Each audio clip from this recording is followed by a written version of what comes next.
Well, hi, everybody. Radio Free Innsmouth, episode 367. Looking at the past month or so stuff we've talked about. We got new wave of British heavy metal. We got stoner doom. We got synth pop. I think we need to get back to covering some heavy stuff on here. And so with that in mind, this week we're going to be talking about melodic death metal. Easy there, cowboy. When I say we're talking about melodic death metal, I don't mean stuff that sounds like... No way, man. We're talking more along the lines of... Because a lot of times when you say melodic death metal nowadays, people get this idea in their head. It just means stuff like... But that's more of a mid to late 90s through early 2000s sort of melodic death metal thing. We're going farther back to stuff that sounds like... You get where I'm coming from? Not all melodic death metal has to be.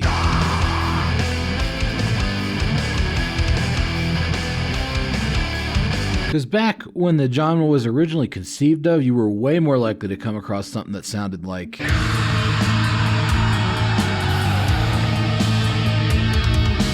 You know, that sort of weirdo thing. There was a lot less...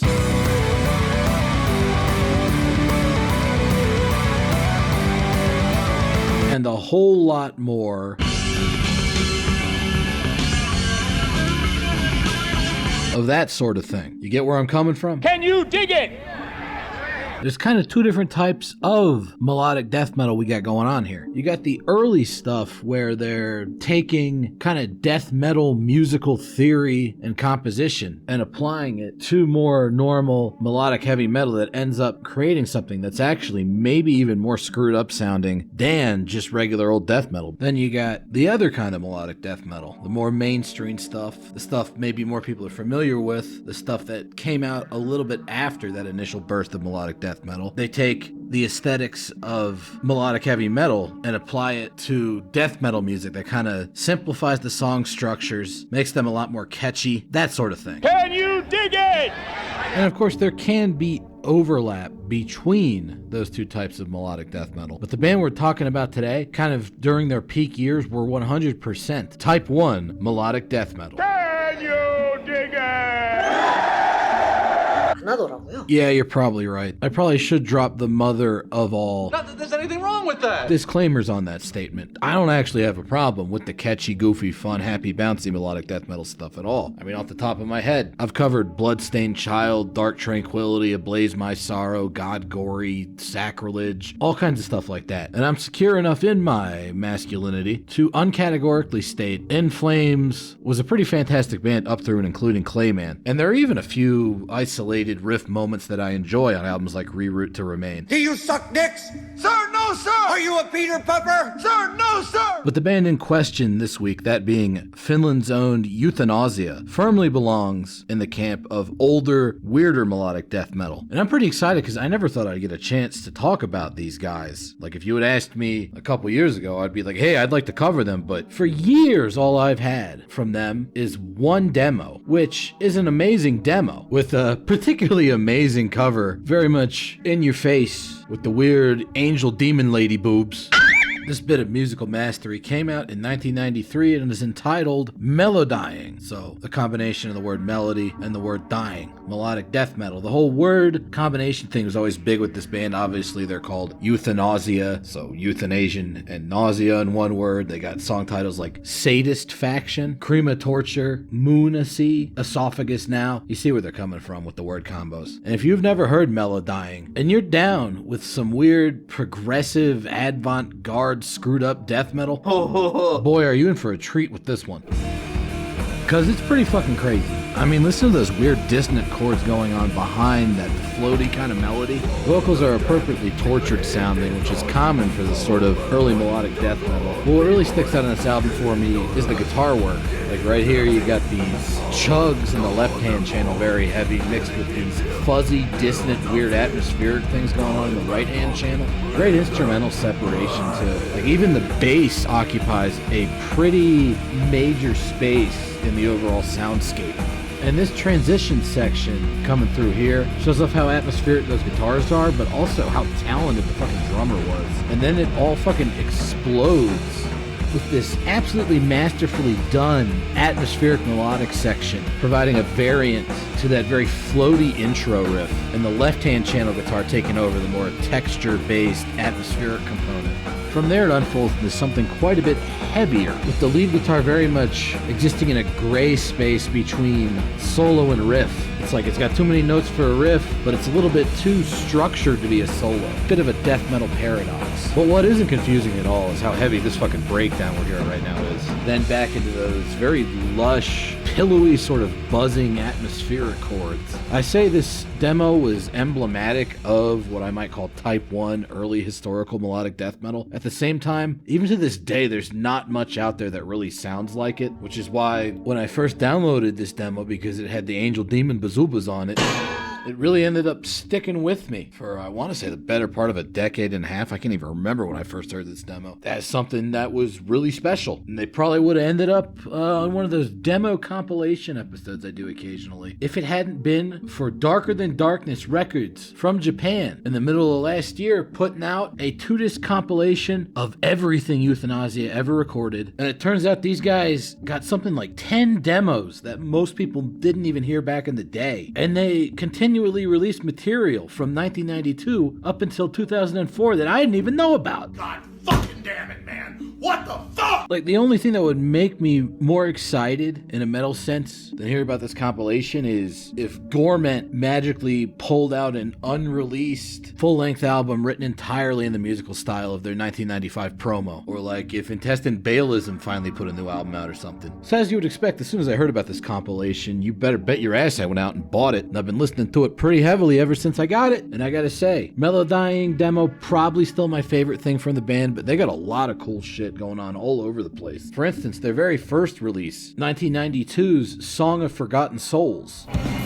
This shit is H-E-A-V-Y heavy and W-E-I-R-D weird. Are you hearing this fucking riff? It's maybe a little bit closer to traditional death metal than Melodyne was, but then parts like this happen. And yeah, that's just an odd fucking tail end of that riff. A whole lot of that, is it a solo, is it a riff type lead guitar thing going on here? Bit of a dark, mysterious, almost black metal feel at times too. Like if you were in a sentence north from here and you wanted to hear more of that, absolutely get this fucking comp. Cause you hearing these tremolo pick riffs right here? But then you got fucking riffs like this. Almost sounds like something you might hear on a Confessor album or an Atrocity album. And it gets turned inside out in a really weird fashion as well with the follow-up riff. Like this whole riff pair almost feels like they wrote it backwards. Or maybe even the riffs are out of order. Let's try something here. Take those two weird riffs, play them in the opposite order. トワイスポチチャンネル始まります。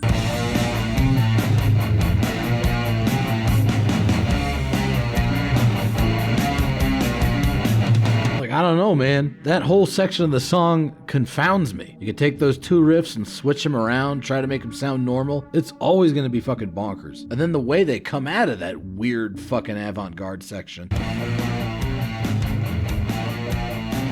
They go into this ultra progressive, ultra primitive, distinctly Finnish sounding, sort of pounding section that then unfurls into another riff that again almost sounds like it's being played backwards or something. And from there we get the introduction of the sort of melodic atmospheric thing they'd end up doing a lot more on Melodyne. But watch the weird Dave Lombardo Slayer ride cymbal beat the drummer puts under. What the hell's that about? And we do eventually get an actual solo, not one of those weird riff solos like on their second demo. But even then, it's very oddly structured, kind of winding its way around this core of melody, while at the same time providing something of a simultaneous melodic counterpoint to it. And of course the next sequence of riffs is appropriately jumbled and brutal sounding. But then we get this super cool kind of rising, heartfelt, more laid-back style of soloing with some very triumphant chugs underneath it. And a bit of a bluesy feel to it too. Overall, it actually reminds me a whole lot of stuff Argus Lent would go on to do much later. Got a similar sort of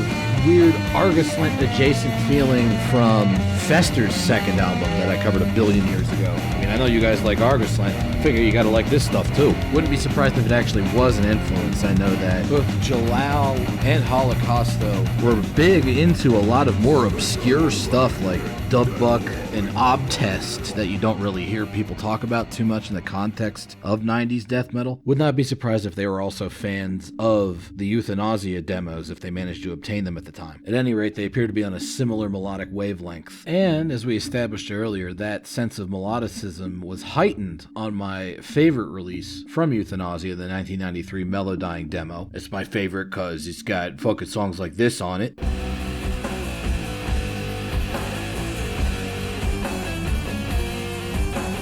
I mean, that's just a great riff. It's melodic and catchy, but it's simultaneously dark and unsettling.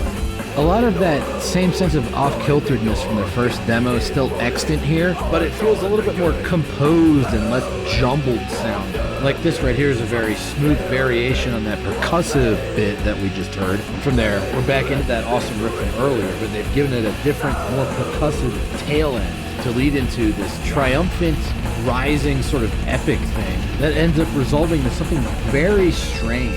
This almost kind of psychedelic, weird, proggy, tech thrash overlaid, I don't even know what the fuck to call this kind of harmony. This is what I meant earlier on in the episode when I said a lot of this type 1 melodic death metal ends up sounding even stranger than just regular old death metal. Because yeah, you know, harmonized lead guitar melodies, that sounds pretty normal, but when you apply death metal dissonance and complexity to it, it just ends up sounding so warped. And from there, we head back into slightly more normal riffing territory from earlier, bringing back that super catchy kind of descending melody that formed the initial backbone of the song. It's all fucking fantastic stuff. Melodying demo, absolutely essential shit. But from here, we're kind of moving into new territory, or at least new to me ever since I got the CD a while back. Because I've known about Melodying forever. I knew that Song of Forgotten Souls existed, I hadn't managed to hear it yet. The stuff from here on out are demos that I only knew about once I bought the fucking comp. In 1996, they ended up releasing a pair of demos, one entitled Sleep, Dream, Die, Fly, the other Satan is Good. So boring. Flower Grave is where it's at. And this 1996 era of Euthanausea, it might not be quite as outre as Melodying was, but it's right up there. It's also where they start to cross the bridge over into type 2 melodic death metal, the more catchy, peppy sounding stuff, whilst still maintaining a lot of that weirdness from their earlier days and even incorporating some new strange atmospheric elements. Like you see, the chugs have only gotten heavier, the production's gotten a little bit clearer, and they brought in keyboards, including a special celebrity guest appearance from the same fucking synth flute noise that's on every early Falkenbach album. Really gotta get that synth Patch's autograph. The vocals this time around are quite a bit different sounding. The heavier moments like this are kind of a sentence style sing growl, specifically thinking of albums like Amok. And then he brings in actual clean vocals, which are maybe a little bit amateurish sounding. It's definitely not like A plus 10 out of 10 power metal performance, but I think they do a good enough job and they fit what the band is going for, which is, as you're hearing right now in this expansive section, a really epic, almost macrocosmic in scope sort of melodic thing. The chugging guitars are still heavy, but they almost feel kind of calm, and the keyboards are a very dominant voice, although, lest we forget, this is still fucking Euthanausea, so it's still gonna have plenty of great guitar heroics, cool guitar harmonies, the works, all that kind of stuff is going on for Euthanausea anno 1996, and I'm still somewhat upset that I didn't even know this era of Euthanausea existed until I got the CD in the mail. Look, here's the thing. Fine. Listen, I'm gonna be honest with you. I'm kind of retarded. I mean, in my defense, I don't know if anybody knew about all these demos before the comp came out, like the unreleased 1997 demo, which sees them expanding even further into the realms of atmospheric oddity. This demo in particular seems almost kind of goth rock influenced, like a death metalized take on Sisters of Mercy. You got that loud, prominent bass, the very clicky, repetitive drums, and the very cyclical, fuzzy guitar riffs. When you get to the more standard melodic death metal stuff, other gothic elements show up, like like this very skepticism-esque organ part. And in fact, if you read the interview in the booklet that came with this compilation, you find out Euthanausea is from Riihimäki, the same town in Finland, as Skepticism, and they used to play a lot of shows together. When the vocals do actually kick in, they're also very Gothic sounding, sort of an evolution out of that sing-growl combination that they were doing back in 1996. Another thing you'll notice with this sort of material is that the songs have very clearly delineated sections separated by full stops, somewhat Abigor-esque in that regard. The mechanistic, almost post-punk kind of goth rock rhythm guitar riffing provides a very excellent platform for the keyboards to get quite exploratory, expanding outwards over the music. Here comes another big sectional transition.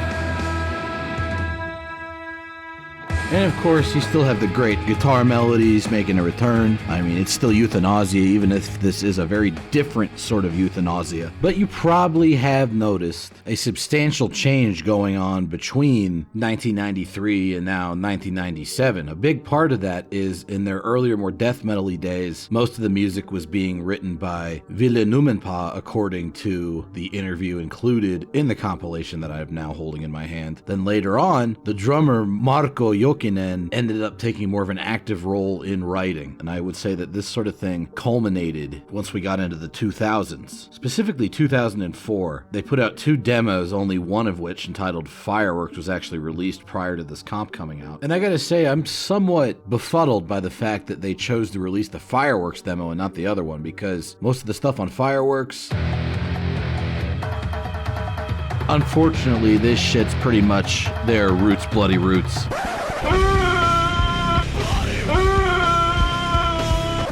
With pretty much all that sort of thing entails, you already heard the tribal parts, you're hearing these ultra simplistic groove riffs. There is still a bit of that Gothic melodic thing going on, mostly in the keyboard department, certainly not in the guitars. Maybe outside of a little bit of layering like you're getting in the right-hand channel. Mostly it's just chugs. Most songs only have 1 or 2 riffs to them, if you can even call these riffs. Not a whole lot of musical content, and when it does get a little bit more melodic, the best you're gonna get is some weird blend of later sentenced and Pantera, I guess. I don't really know what to call it. Definitely wasn't doing it for me. Not a fun way to end the career. That boy is our last hope.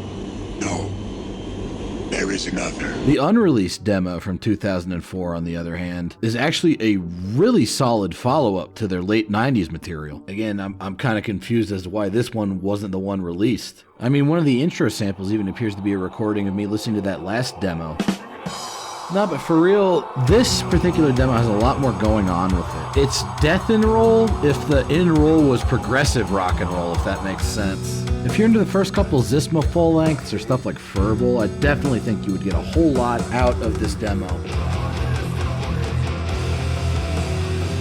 And when the guitars do get distorted, they're way more recognizably Euthanausea-ish, with that weird kind of bittersweet, layered, fuzzy melody to them. Almost a little shoegazy at times. And even when they go full groove metal, the riffs themselves are a lot more substantial in a melodic sense, and they're good at laying a lot of cool shit over it. Like this kind of chiming, almost electronic sounding cyclical lead guitar we got going on right here over the hyper fuzzy rhythm guitar riff. And here's the weird stonerish psychedelic proggy shit, complete with their trademark Euthanausea guitar harmonies. A lot of really cool spacey sounding shit that eventually is going to take us back into some more of that weird clean guitar fed narration from earlier in the track, which, as you would expect, goes on to explode back outwards into some more fuzzy, staticky death and roll goodness. I really do like this unreleased 2004 demo. And if these guys ever do record any new material, I hope it takes more after the unreleased 2004 demo than the released one. I guess it's kind of a bummer they never put a full-length album out, but I honestly sort of prefer just this roller coaster ride of a billion different sounding demos. Just a giant grab bag of Finnish weirdness. It's a rockin' good time. That I've hopefully inspired you to check out. But hey, even if you didn't like it, thanks for listening or watching or whatever you did, and I'll see you next time. When you have intercourse with your girlfriend, who always fall asleep first? The man. Yeah, I fall. And then when you wake up, she done stole your wallet, stole your car keys, she gone about her business. Yeah, I gotta get that shit back. Well, you better kill her then.